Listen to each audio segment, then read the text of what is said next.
I would say that he keeps the charm of Crocodile Dundee, although it's a completely different character. It's likable and funny. Michael J. Crocodile Dundee Never Safaris.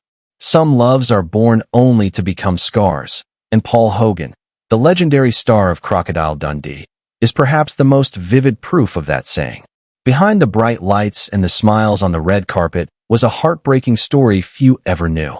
The romance that once enchanted millions of viewers between Paul Hogan and Linda Kozlowski turned out to be the beginning of a lifelong journey of heartbreak and collapse. Few could have predicted that the woman who seemed gentlest of all, Linda Kozlowski, would be the one who slowly captured Paul's heart through the smallest yet most intentional gestures.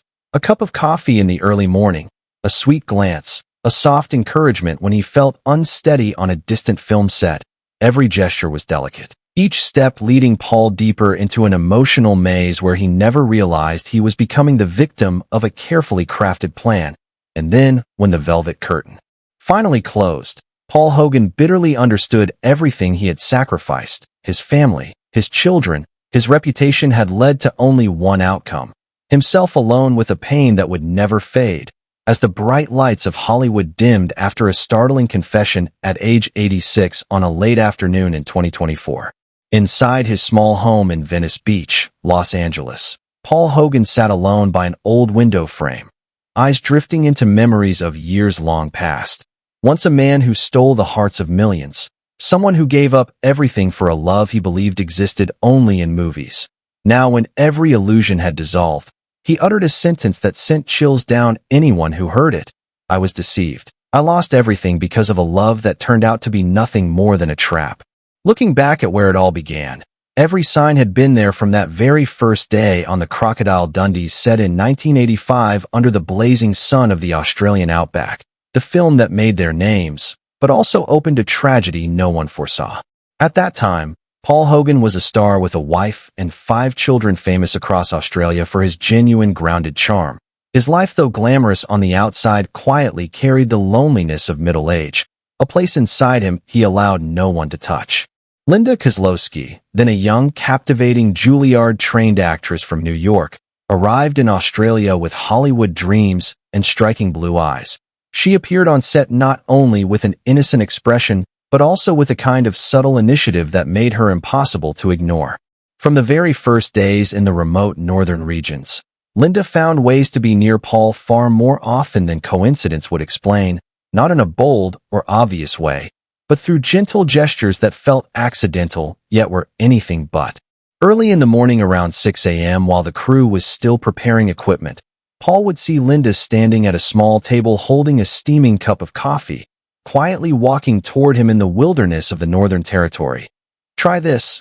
I made it the way you like," she'd say with a warm smile and bright eyes. At first, Paul was surprised, but eventually he grew accustomed to the unexpected comfort she brought into that foreign land. Day after day, the same scene repeated itself on the Sydney sets during jungle filming, gradually giving him a sense of warmth he hadn't felt in a long time. She didn't stop there. Linda suggested they rehearse lines together each afternoon.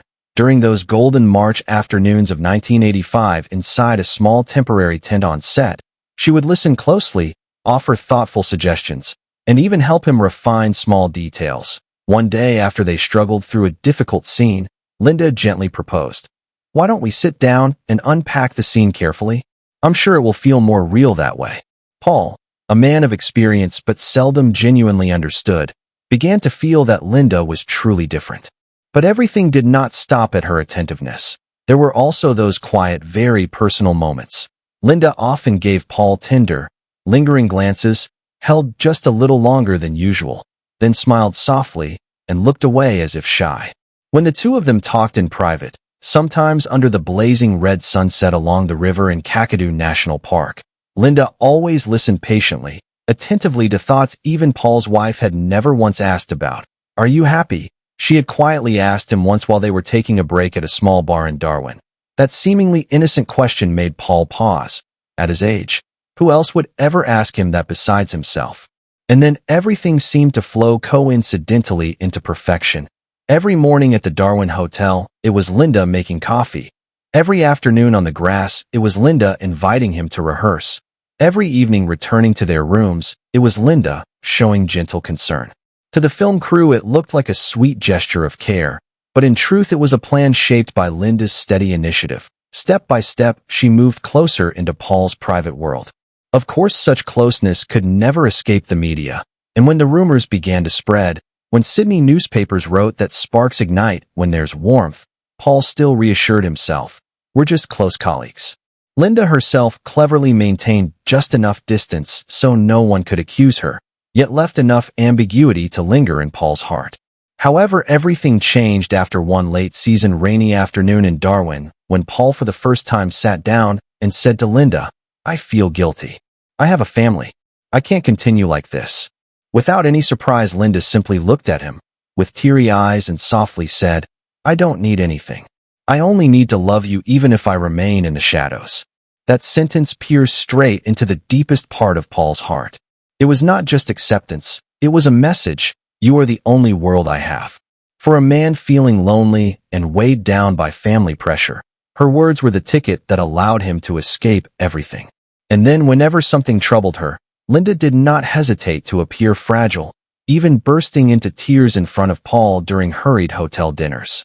She spoke about being called a home wrecker, being harshly criticized by the press, being watched by the crew.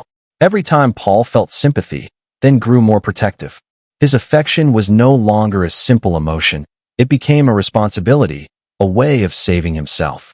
From the outside, people only saw a romantic story, while Paul, caught in the center of the whirlwind, gradually lost his ability to see the truth. He became captivated by the image of a Linda who was always gentle, always enduring, always placing him above everything. The nights she quietly left the set to return alone to the hotel, the nights she couldn't sleep because of cruel tabloid stories, the moment she spoke about being judged during the Sydney shoot, all of it pulled Paul deeper into the relationship he believed was fate. There was a night late in May 1985 at a small riverside restaurant in Sydney when Paul told a close friend, "Linda is like the only light in my darkness. I can't turn away from her anymore." And so despite every warning, despite the tears of his wife back home in Sydney, despite the hurt in the eyes of his young children in Australia, Paul chose Linda. He accepted leaving his family, his career, and the reputation he had built for decades.